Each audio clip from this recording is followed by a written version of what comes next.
Құнанбай бала Абайды тікелей сол даладағы бүкіл өмірге, тіршілікке салатта өзінің көмекшісі ретінде жұмсайды, қызметкер ретінде.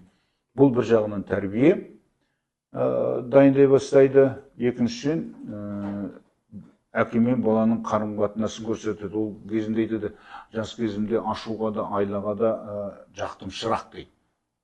Яғни Абай ата баласы болған.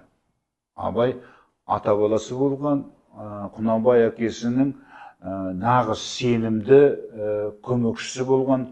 Сосын Абай жас кезінен қазақтың ауыз әдебиетін, тарихын, заңын бойына сіңіріп, құлағына сіңіріп, жанында сақтағандықтан, ол әртүрлі дау-дамайға Құнанбай қатысқан істерге араласып жүріп, алғы қатарға шығады. Яғни Абайдың мінезі қалыптасуы осы әке тәрбиесінің арқасында. Құнанбайдың әкелік мектебі. Себебі Құнанбай өзі де әкесі Өскенбайдың мектебінен өткен.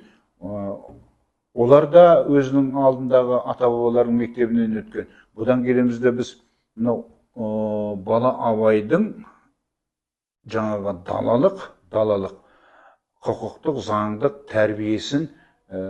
тәрбиесінен өткен.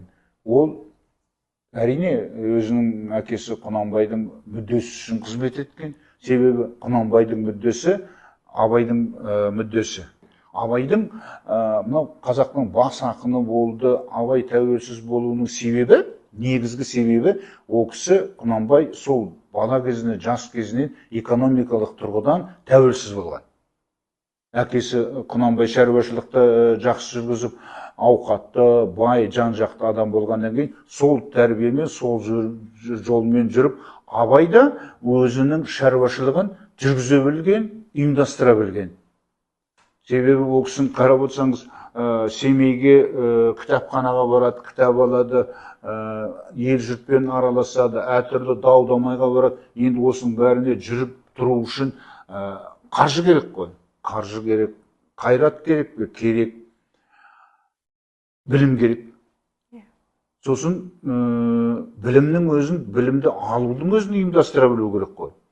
Ұйымдастыра білу керек. Архивтегі деректер бойынша Абайда жеткілікті шамада мал болған. Енді далада қырда өмір сүргеннен кейін негізгі өмір сүрудің қоры негізі ол мал ғой, мал шаруашылығы. Ол мал шаруашылығынан кейін оның жылқыны бағатын жылқышы керек, сиырды сауатын сиыршы керек, түйені бағатын, түйенің бабын білетін кісіге қырқатын бәрін түгел Абай өзі істеген жоқ қой оның бәрін.